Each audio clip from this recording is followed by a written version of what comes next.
What's up, guys? My name is Tim Ruswick, and today I want to talk about something that may not relate to game development at first glance, it may not relate to your creative field, whatever it is, but it is super important, and that's the aspect of note-taking. Now, if you've watched videos on the channel, you know that I have a ton of post-its lying around everywhere. I have constant piles of post-its, but what you don't know is that I also have Evernote. I keep notebooks with me, I keep journals with me, I keep a series of things, and my entire life has been writing stuff down. And there's a reason for that, because over time I've kind of realized that like writing stuff down is so powerful, and for so many reasons that we're going to get into here, and I will share all those with you. But I want to kind of promote the idea that wherever you're at, whatever you're doing, whatever kind of creative field you're in, if you're not writing stuff down, you're losing stuff. What do I mean by losing stuff? Well, the average person gets 1,000 thoughts a day. You're getting thoughts all the time. You're getting ideas. You're getting creative project ideas. You're getting random memories. You're getting things are triggering in your brain, things happening. And if you don't capitalize on that stuff, you are going to lose that stuff, right? You may have a random thought right now, but what was your random thought from 2 weeks ago? What was it from 2 years ago? What was it from 10 years ago, right? And each one of those little random thoughts, not all of them are useful, but a lot of them are. A lot of them are crazy useful. A lot of them are things you want to do, or things that you want to find or see or try. A lot of them are things that you can build. A lot of them are implementations of ideas or the ways to execute certain things. Like, there's so many different things. So I keep all of my notes in kind of separate places, and I want to kind of run through how I kind of separate out my stuff. So first of all, post-it notes. I have a series of post-it notes. What I use post-it notes exclusively for is two things. One is for goals. Like I keep my active goals on post-it notes in front of me. And I also actually keep copies of goals that I've achieved. So actually, if you look at this one, this was 1 million minutes watched on 10/25/17, and that date is when I actually achieved that goal. So I keep the post-it notes even after I achieved the goal, which kind of helps me.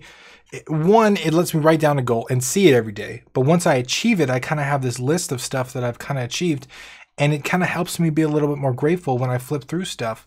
And I see when I achieved it and how I achieved it. Another one I have here is 100 videos. I achieved that 8/7/2017. I apologize for my handwriting. I've always been a typer my entire life, so my handwriting never really formed.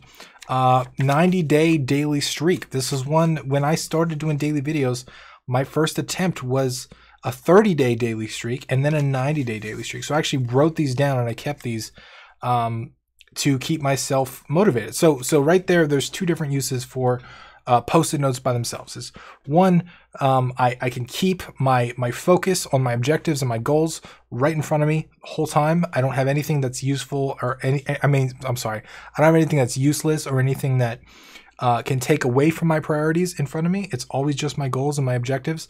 And then in addition to that, I keep them so that when I feeling like, hey, maybe I'm not good at this, maybe I should quit, maybe, I get all those doubts like everybody does, I can kind of go through the goals and look at all the things I achieved. The second thing I use post-it notes for are just really quick things that I'm going to do shortly. So for example, video ideas. If I'm in the middle of working on something and I have a video idea, I'll just write it down real quick, and usually that post-it note won't last the week. So what I mean by that is usually I'll make that video that week, or I'll make it in a few days, or I'll make it that night, or whatever it is, and then that will end up in the trash. So not so much goals, but just like random things. Sometimes I'll have like a to-do list or something like that on a post-it note, so I'll just have it there. If it's small enough, then it works.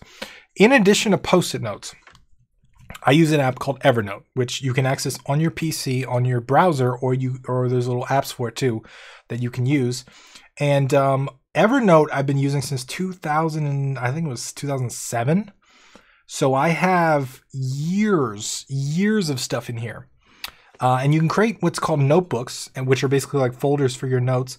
And then you can just kind of add little notes in here. And one of the things that I did early on was whenever I would read a book, I would take notes with the book. and I would just add them in and add them into Evernote. And I would put them in a notebook of whatever category they were. When I used to watch seminars. I would download, I would have videos of seminars for whatever reason, or products I bought online or whatever they were.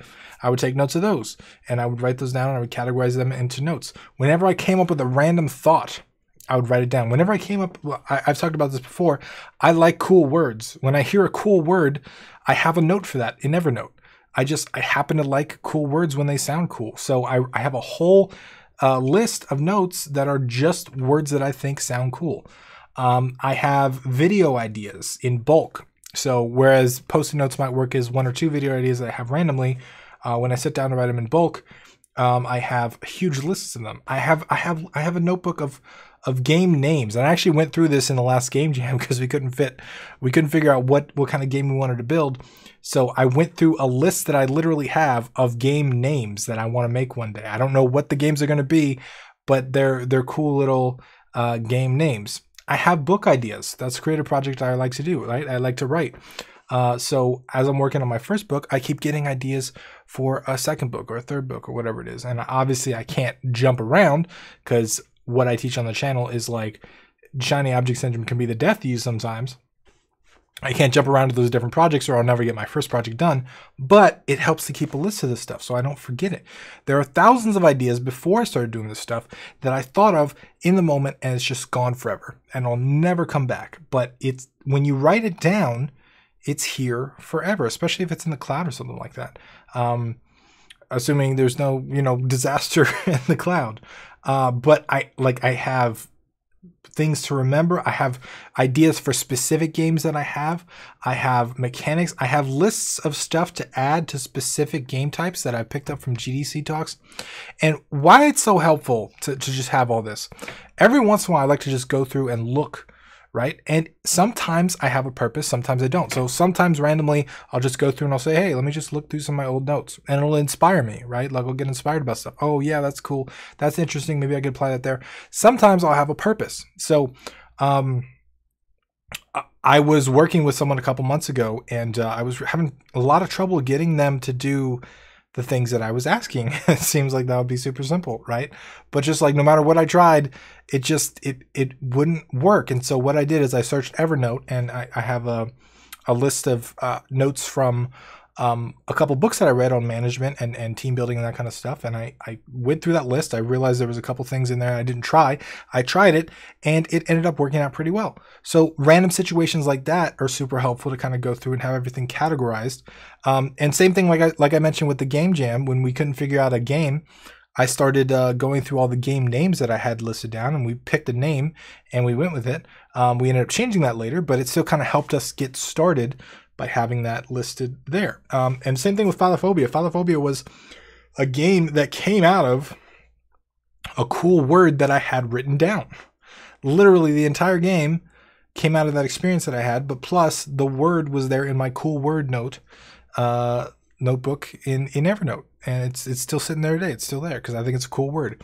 So whatever you're doing, whatever creative project you're in, no matter what you're doing, whether you're making games or you're writing stuff, or you're writing novels or making art or whatever, creative people have ideas. And you are losing a lot of your creativity, a lot of your mind to just everyday cloudiness in the brain, right? And if you don't write those ideas down, one, those ideas are gone forever, right? They're just completely gone and you'll never get them again. And they're gone. So you should write them down. But two, what I've noticed about writing them down, and this is one of the main reasons I'm making this video, is because as a creative person, we have these creative ideas. And a lot of our knee-jerk reactions are to immediately stop what we're doing and start working on that new idea. It's like shiny object syndrome across all paths of interests, right? Whether you're a musician or artist or whatever you are, like you get a bunch of random ideas from a random different disciplines that you enjoy, and it's kind of hard to not just work on that stuff right now. By writing these ideas down in a notebook, you are kind of taking the focus off of them. You're saying, okay, this thing is in my brain. I can't stop thinking about it. I'm going to put it into something else, right? Like a device. And you can take that and kind of remove the energy required by your body to maintain that idea, right? If something's sticking in your mind, it's taking energy over time to kind of keep it there. So remove it from your idea, clear your focus, and work on whatever you were doing anyway. Because focus, I believe, is the #1 factor to success in life and in business. And if you get ideas all the time, it's really hard to focus. So just kind of keeping focus by putting all of your ideas somewhere else, keeping them for future use in whatever way that you want, I think is really important. So that's all I got for you today. If you have any personal stories or anecdotes, please leave them down below. Let me know your thoughts on writing ideas down and how it works and how it helps. If you have a differing opinion, I would love to hear that too. I'm here for a community. I want to hear what you have to say. So once again, my name is Tim Roswick, and I will see you again tomorrow. Actually, Monday. I'll see you again Monday.